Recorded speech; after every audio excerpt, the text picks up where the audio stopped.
ஓம் சாந்தி. 10/11/2025 திங்கட்கிழமை. வாணி தரும் வசந்தம்.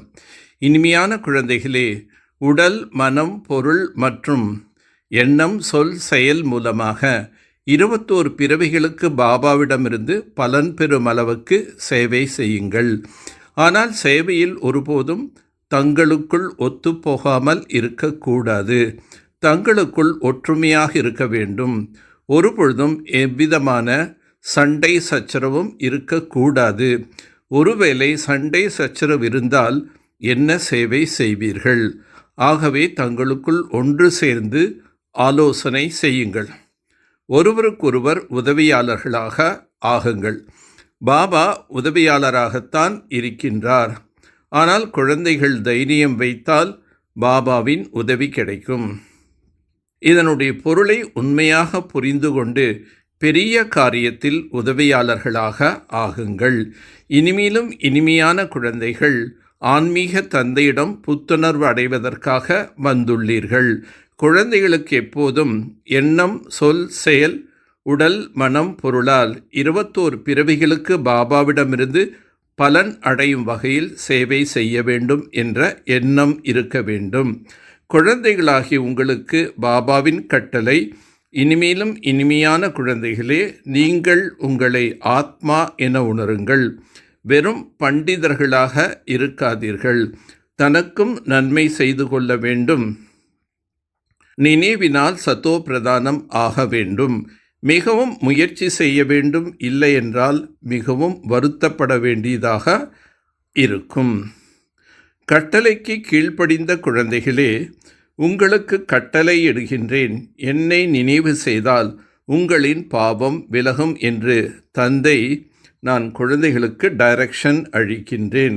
அட்டயோகத்தில் யாருக்கும் நன்மை ஏற்படுவதில்லை. பாக்கியசாலி ரதம் என்பது நிச்சயம் மனித உடலாக இருக்கும். காளை மாட்டை கூற முடியாது. மற்றபடி குதிரை வண்டியின் விஷயம் கிடையாது. சண்டை போன்ற விஷயம் இல்லை. நாம் மாயாவுடன் தான் போரிட வேண்டும் என உங்களுக்கு தெரியும். மாயாவிடம் தோற்றால் தோல்வியே தோல்வி என்று பாடப்பட்டுள்ளது. இப்போது கற்றுக்கொண்டிருக்கிறீர்கள். சிலர் கற்றுக்கொண்டே ஒரேடியாக மீண்டும் மாயிடம் விழுந்து விடுகிறார்கள். சிலர் சண்டையிட்டுக் கொள்கிறார்கள். 2 சகோதரிகள் கூட தங்களுக்குள் ஒன்றாக இருப்பதில்லை. உப்பு தண்ணீராக ஆகிவிடுகிறார்கள். உங்களுக்குள் எந்த ஒரு சண்டை சச்சரவும் இருக்கக்கூடாது. சண்டை சச்சரவுகள் ஏற்பட்டால் இவர்கள் என்ன சேவை செய்வார்கள் என்று பாபா கூறுவார். பாபா ஒருவர்தான். ஆனால் உதவியாளராக குழந்தைகள் இல்லாமல் வேலை செய்ய முடியாது. நீங்கள் சென்டர்களை திறக்கிறீர்கள், வழி கேட்கிறீர்கள், உதவி செய்யக்கூடியவர்களாக இருக்கின்றீர்கள். பாபா உதவி செய்வாரா என்று கேட்கின்றீர்கள். ஆம், பாபா உதவி செய்யக்கூடியவர். இல்லை என்றால் எதுவும் செய்ய முடியாது என கூறுகிறார்கள். சிந்தி மொழியில் ஒருவருடன் இருவர் சேர்ந்தால் 12 என்று கூறுவார்கள். 12 பேர் சேர்ந்தால் இன்னும் நல்ல வழி கிடைக்கும். எதுவரை உங்களுக்குள் ஒன்று சேரவில்லையோ அதுவரை இவ்வளோ பெரிய காரியங்கள் எப்படி செய்ய முடியும் என்று பாபா கூறுகின்றார். குழந்தைகள் தைரியத்துடன் இருந்தால் பாபா உதவி செய்வார் என்று பாபா கூறுகின்றார். முதலில் தாங்கள் உதவியாளராக ஆகுங்கள். முதலில் குழந்தைகளுக்கு தைரியம் வேண்டும். யார் யார் என்ன உதவி செய்கிறார்கள், இன்னார் இந்த உதவி செய்தார்கள் என்று கணக்கு முழுவதும் எழுதுங்கள். முறைப்படி எழுதி கொடுங்கள். ஒரே ஒரு தந்தை, டீச்சர், குரு கிடைத்திருக்கின்றார் என்றால் மகிழ்ச்சியாக இருக்க வேண்டும். பலருக்கு நன்மை செய்யுங்கள். அன்பு இருக்கின்றது, ஆனால் நினைக்கவில்லை என்றால் குறைந்த பதவியைத்தான் பெறுவார்கள். தந்தை இல்லாமல் ஏழையாக விட்டனர். நான் வந்து உங்களை பணக்காரனாக மாற்றுகின்றேன் என்று பாபா கூறுகின்றார். 21 பிறவிகளுக்கு நீங்கள் பணக்காரர்களாக ஆகிவிடுகிறீர்கள். எந்த துன்பம் இல்லை. எதுவரை பாபாவை சந்திக்கவில்லையோ அதுவரை நாம் ஏழையாக, கீழான புத்தி உடையவராக இருந்தோம். சிவபாபா ஏன் வந்திருப்பார்? நிச்சயம் புது உலகை படைப்பதற்காக. அழுக்கானவர்களை தூய்மையாக மாற்ற வந்திருப்பார். உயர்ந்த காரியம் செய்திருப்பார். மனிதர்கள் முற்றிலும் இருளில் இருக்கிறார்கள். இதுவும் நாடகத்தில் நிச்சயிக்கப்பட்டிருக்கின்றது என்று தந்தை கூறுகின்றார். நமக்கு வேறு யாரிடமும் வெறுப்பு வரக்கூடாது. நாடகத்தின்படி மாயாவின் ராஜ்யமும் நடக்க வேண்டும். இனிமேலும் இனிமையான குழந்தைகளே, இந்த சக்கரம் இப்போது முடிவடைகிறது என மீண்டும் பாபா கூறுகின்றார். இப்போது உங்களுக்கு ஈஸ்வரிய வழி கிடைத்திருக்கின்றது. அதன்படி நடக்க வேண்டும். இப்போது 5 விகாரங்களின் வழிப்படி நடக்கக்கூடாது. அரை கல்பமாக நீங்கள் மாயின் வழிப்படி நடந்து தமோ பிரதானம் ஆகிவிட்டீர்கள். இப்போது நான் உங்களை சத்தோ பிரதானமாக மாற்ற வந்திருக்கின்றேன். இது தூய்மையாக ஆகுதல், அழுக்கடைதலின் விளையாட்டாகும். பாபா பாபா என்று கூறிக்கொண்டே இருந்தால் நன்மை நடக்கும். இதுவும் மிகவும் ஆழமான ரமணீகரமான விஷயமாகும் என்று பாபா கூறுகின்றார். மரணம் எவ்வளோ அருகில் வருகின்றதோ அவ்வளோ நீங்கள் நிறைய நினைவில் இருப்பீர்கள்.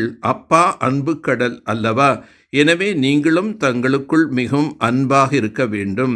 என்னை நினைவு செய்தால் உங்களுடைய விகார பார்வை அழிந்து போகும் என்று பாபா ஆத்மாக்களுக்கு புரிய வைக்கின்றார். கர்மேந்திரியங்கள் மூலமாக எந்த பாவமும் செய்யக்கூடாது. மனதில் நிச்சயம் புயல் வரும். கர்மேந்திரியங்கள் ஏமாற்றுகின்றது என்றால் எச்சரிக்கையாக இருங்கள் என்று பாபா கூறுகின்றார். ஒருவேளை தவறான வேலைகளை செய்துவிட்டால் முடிந்தது. ஏறினால் வைகுண்டத்துக்கு அதிபதி, கீழே விழுந்தால் சுக்குநூறாக ஆகிவிடுவார்கள். ஒரு சிலருக்கு பந்தனம் எதுவும் இல்லை என்றாலும் கூட மாட்டிக்கொண்டே இருக்கின்றார்கள். தந்தையின் ஸ்ரீமத் படி அவர்கள் நடப்பதில்லை. தந்தையின் நினைவும் செய்வதில்லை. அவர்கள் என்ன பதவி அடைவார்கள்? தங்களுக்குள் மிக மிக அன்புடையவராக ஆக வேண்டும். ஆனால் சகோதரன் சகோதரியிடம் தொடர்பு வைக்க வேண்டாம். கர்மேந்திரியங்களினால் எந்த விக்கர்மமும் செய்யக்கூடாது. ஒரு ஈஸ்வரிய வழிப்படி நடந்து சத்தோ பிரதானமாக மாற வேண்டும்.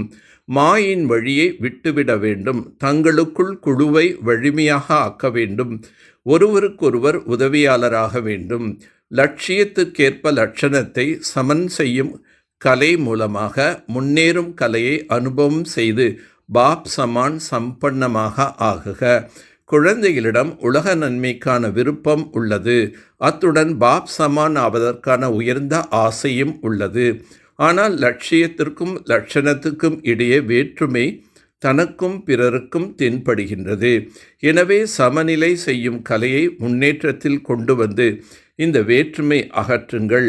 எண்ணம் உள்ளது, ஆனால் உறுதி நிறைந்த எண்ணமானால் பாப் சமான் முழுமை பெறுவதற்கான வரதானம் பிராப்தம் ஆகும்.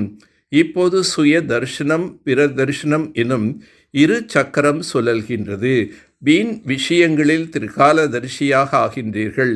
இதனை மாற்றி சுய சிந்தனை செய்யும் ஸ்வதர்ஷன சக்கரதாரி ஆகுங்கள்.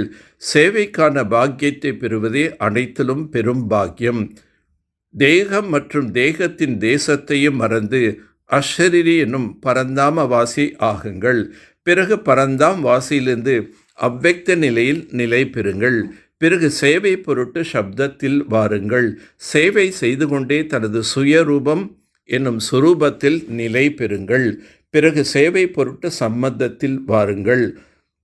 தனது புத்தியை எங்கு விரும்புகின்றீர்களோ அங்கு ஒரு நொடியில் குறைவான சமயத்திற்குள் இணையுங்கள். அப்போது மதிப்புடன் தேர்ச்சி பெறுவீர்கள். நல்லது. ஓம் சாந்தி. ஓம் சாந்தி. ஓம் சாந்தி.